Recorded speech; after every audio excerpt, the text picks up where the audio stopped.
Good afternoon, everyone, and welcome to the New Hampshire Department of Environmental Services online public input session on chapters Env-Sw 400, the collection, storage, and transfer facility requirements, and Env-Sw 500, the processing and treatment facility requirements of the New Hampshire Code of Administrative Rules for Solid Waste Management. This public input session, including the associated comment period, is being held in advance of the formal rulemaking process in order to provide a broad opportunity for all interested parties to share their ideas and concerns regarding the collection, storage, and transfer facility and processing and treatment facility rules. Please note that there will be future opportunities to provide public comment during the formal rulemaking process.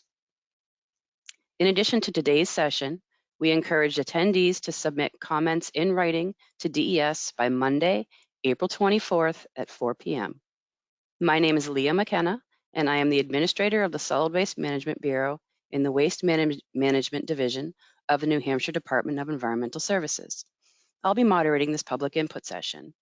Please note that during the session, we may refer to the New Hampshire Department of Environmental Services as NHDES, the department, or DES. The agenda for this meeting is shown on the first slide. First, I'll introduce the team we have here today and provide some guidance on using the GoToWebinar software.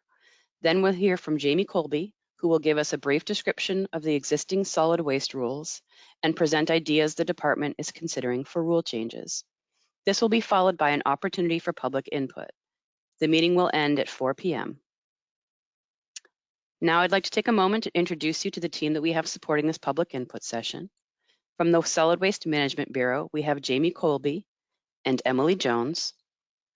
In addition, assisting us in running the software for this meeting are Tara Albert of the Solid Waste Management Bureau and Julie Ashton of the Waste Management Division. Please reach out to Julie Ashton if you have technical difficulties with the GoToWebinar software.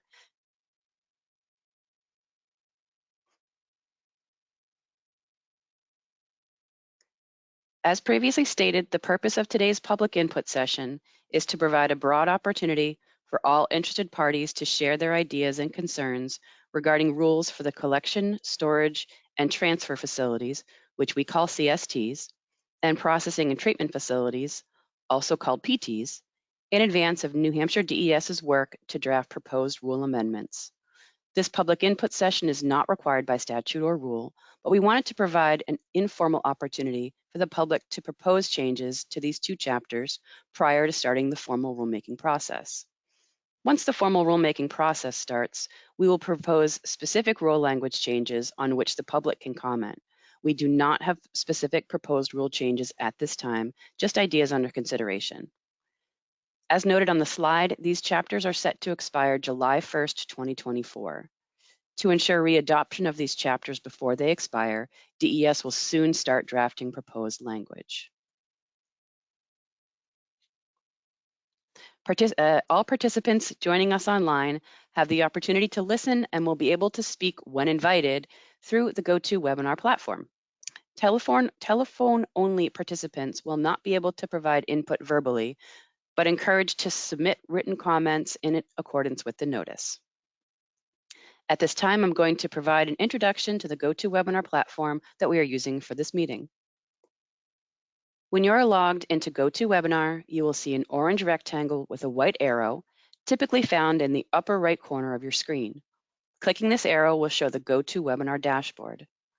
The dashboard has a section titled Audio, where you can make adjustments to your audio settings, and a section titled Handouts, where you can download a copy of the notice for this public input session and a copy of today's presentation slides. You can also use the raise hand function if you need the attention of the software manager. On the slide you will see a questions section. This is where you will enter your name if you have a comment or question when it's time for the public to provide input. As of now, that is turned off, but it will be enabled later. I will repeat these instructions again when we open the floor for public input. Right now, all online attendees are muted with no video feed, and you should be able to see and hear DES staff. Online attendees will remain in this state until we open the floor for input. If you need assistance with the GoToWebinar, we have Julie Ashton of DES standing by to help. I will read her phone number and email address now, and her contact information will be posted on the screen intermittently throughout this session. You can reach Julie by phone at area code 603-271-7837 or by email at julie.a.ashton, A-S-H-T-O-N, at des.nh.gov. At this time, Jamie will provide a brief introduction to the existing solid waste rules. Jamie will then outline multiple proposed rule concepts or ideas under consideration by DES for Chapter Env-Sw 400, the collection, storage, and transfer facility requirements, and Chapter Env-Sw 500, processing and treatment facility requirements. Jamie? Thank you, Leah. Good afternoon, everyone. As Leah stated, my name is Jamie Colby. I'm supervisor of the engineering and permitting section in the Solid Waste Management Bureau here at DES. I would like to start by briefly explaining the existing solid waste rules, and then I'll move on to present several ideas the department is considering. The solid waste rules interpret and implement the requirements in RSA 149M, the Solid Waste Management Act. These rules effectively instruct DES and parties interested in solid waste management how to carry out the requirements in the statute. As such, the rules tend to be much more detailed than the statute, as they need to provide more concrete how-to information.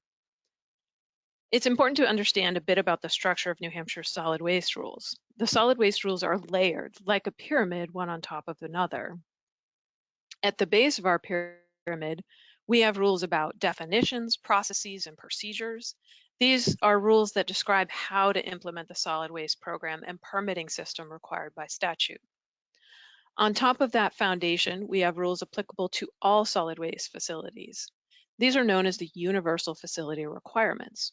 For example, all solid waste facilities are required to be operated in a manner that controls to the greatest extent practicable litter, odor, and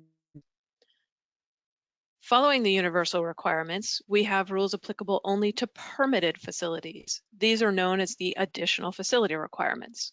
For example, all permitted facilities are required to file annual reports. Finally, we have rules about specific types of solid waste facilities.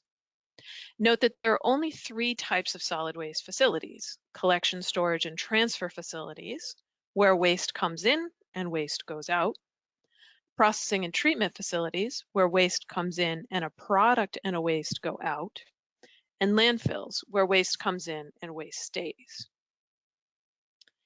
Note that processing and treatment facilities are required to comply with the collection, storage, and transfer facility rules, as well as rules specific to processing and treatment facilities.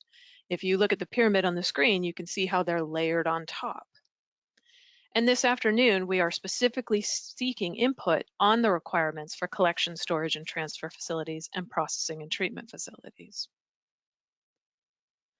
I do want to note before we move on that composting facilities and incinerators are types of processing and treatment facilities. However, these 2 specific types of facilities have their own rule chapters: Env-Sw 600, composting facility requirements, and Env-Sw 700, incineration facility requirements. The composting rules were recently readopted, and DES is not proposing or considering ideas right now relative to either the composting rules or the incineration rules.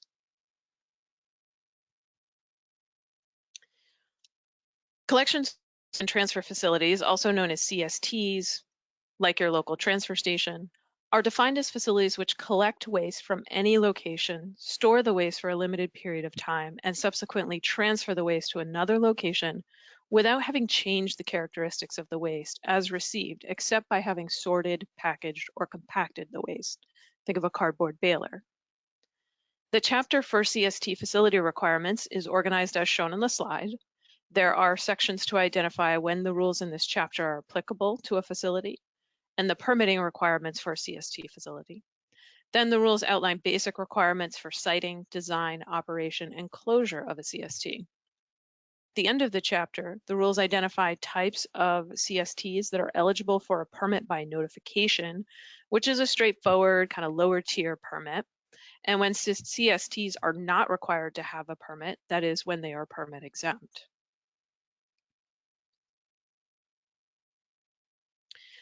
As is typical of a rule readoption effort, DES proposes to clarify language and ensure consistency within the collection, storage, and transfer facility rule requirements and with other administrative rules and laws.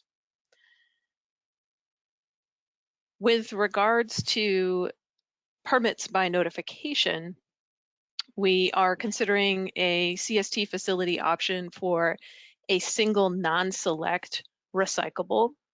So these facilities would collect items that can be recycled, but they're not considered select recyclables, understanding that select recyclables are things like cans, paper, very basic things that are typically recyclable. We're also considering a CST facility for asbestos disposal site projects. So asbestos disposal sites are a particular type of asbestos issue. And when they generate waste, there's not always room on site to manage that waste. So we're considering a permit by notification option for those facilities. We're also considering adding permit exemptions for CST facilities. These permit exemptions include drug take-back events, the collection of off-site generated sharps, that is needles, at medical facilities such as hospitals and clinics, the consolidation of off-site generated infectious waste at medical facilities such as hospitals, and for their affiliated locations such as outlying or rural clinics, and CST facilities for contractors such that they can take their project or job site related waste back to the shop or the headquarters for temporary storage. And finally, we're considering a permit exemption for CST facilities for processed non-select recyclable materials.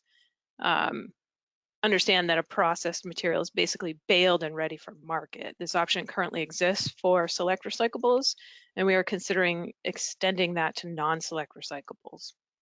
And I think I missed a slide, so bear with me for a second as I go back, because I missed the limited public transfer station permits. With regard to limited public transfer stations, which are basically small municipal transfer stations, DES proposes to clarify that these facilities are authorized to accept household infectious waste. So that's needles or sharps typically generated at home, or say Band-Aids, first aid type stuff. To clarify that self-contained processing units such as cardboard balers are allowed, and to clarify that these facilities can act as a recycling collection center for other community transfer stations, like a hub and spoke waste collection system. That wraps up ideas under consideration for CST facilities. Now processing and treatment facilities, which you may see abbreviated as PT. These are defined as facilities which collect waste from any location, store the waste for a limited period of time, subsequently process or treat the waste, store the processed or treated waste for a limited period of time, and ultimately transfer the treated or processed waste to another location. The chapter for processing and treatment facility requirements is organized as shown on the slide.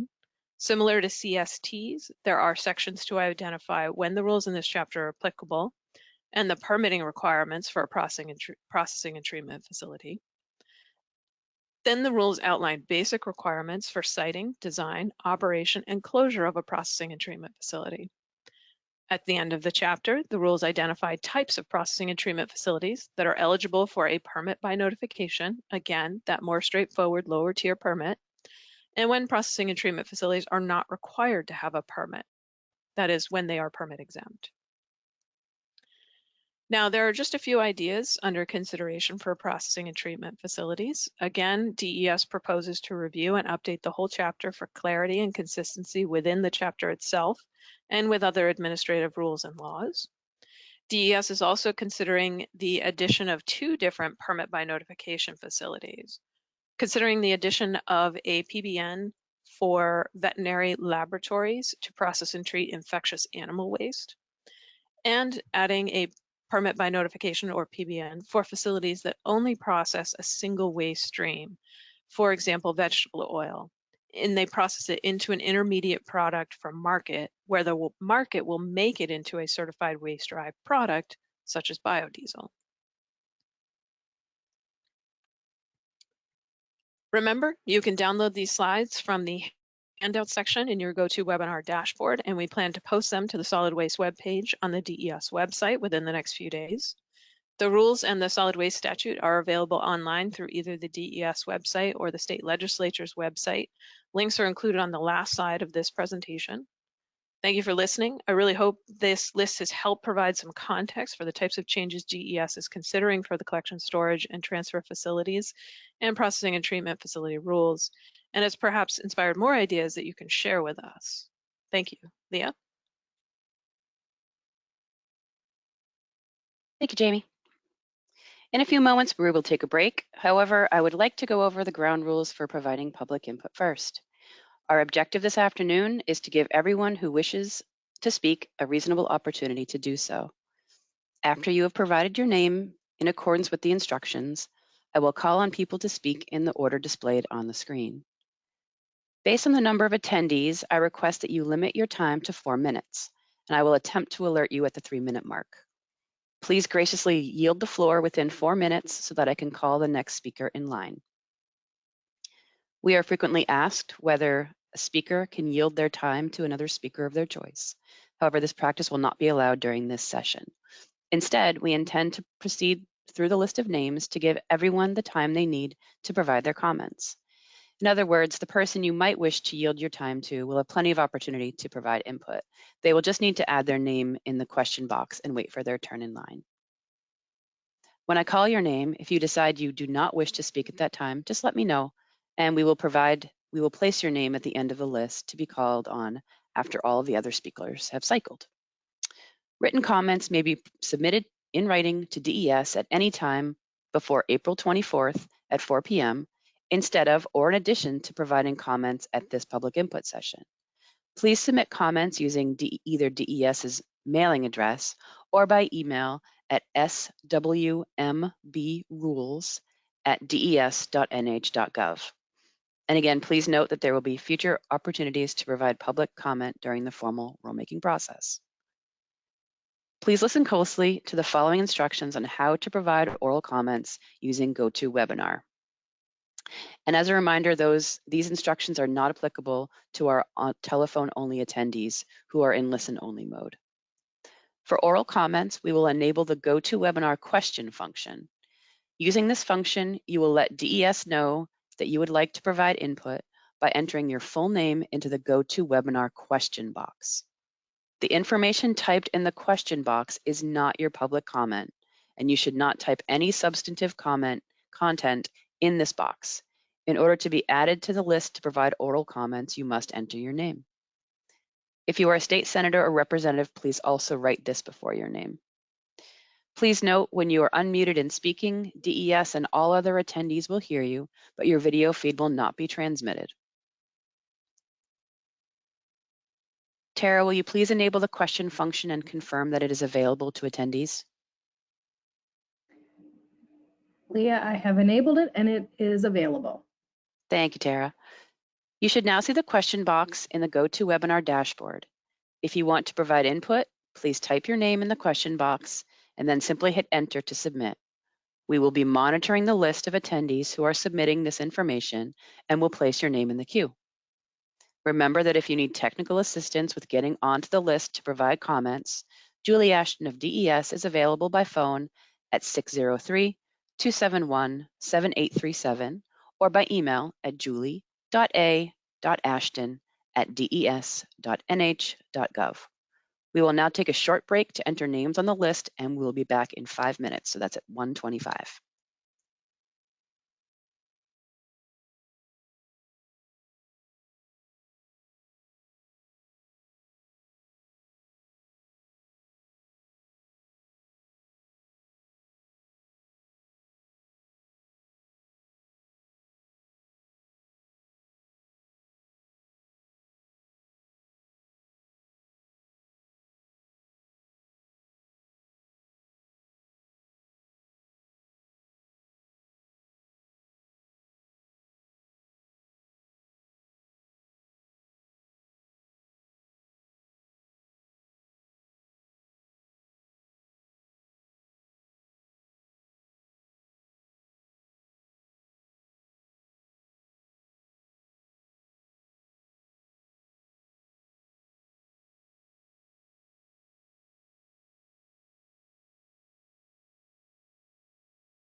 Welcome back, everyone.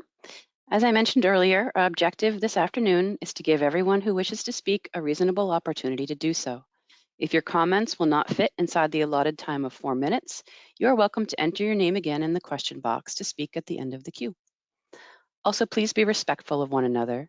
There may be differing viewpoints represented by the participants of this session, and issues can be emotionally charged. In all cases, I ask that all participants honor the process of being able to hold a public input session to hear differing viewpoints and concerns by extending each other courtesy and civility. We will begin hearing public input at this time.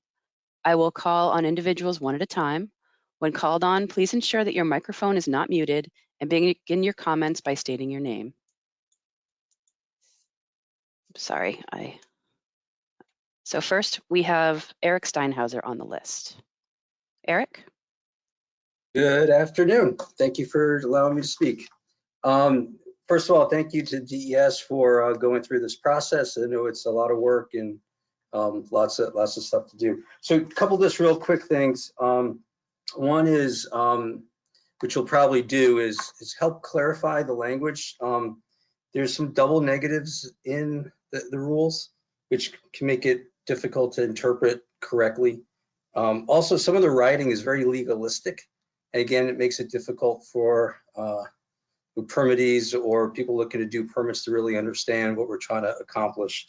And then with respect to the recently adopted solid waste management plan, perhaps DES would consider increasing some of the material limits for the PBNs and the exemptions to make it easier to get facilities like these in place and to take more material. That's it. Thank you, Eric. Can I ask Eric a question? You may. Or make a request. Eric, you had mentioned increasing the exemptions. If maybe, I assume you might enter written comments, if you could sort of give us some ideas of what additional things should be considered exempt, we would appreciate that. I will note the material limits and the permit by notification, it's set at 30 tons per day on average. That's limited. We generally consider that limited by the statute, RSA 149M. But we will definitely consider that request or idea. So I guess it wasn't so much a question as I guess it was a request and a little sharing information. Okay, will do.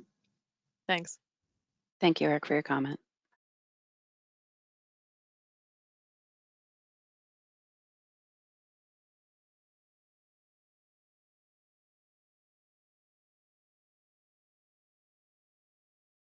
So I will hold us open for another minute to see if anyone else has their name added to the list.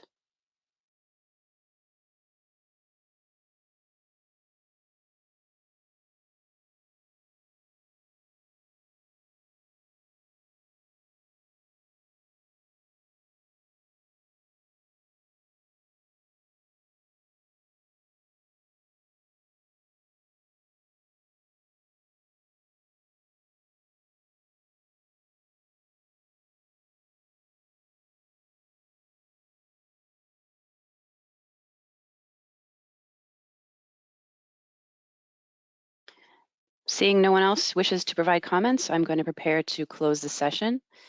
Please submit written comments to DES by 4 p.m. on Monday, April 24th. These can be emailed or submitted by mail, and directions for submitting comments are provided in the notice for this session, which is posted on the DES website. We will now end the public input session. Thank you, everyone, for taking time to participate, and please enjoy the rest of your day.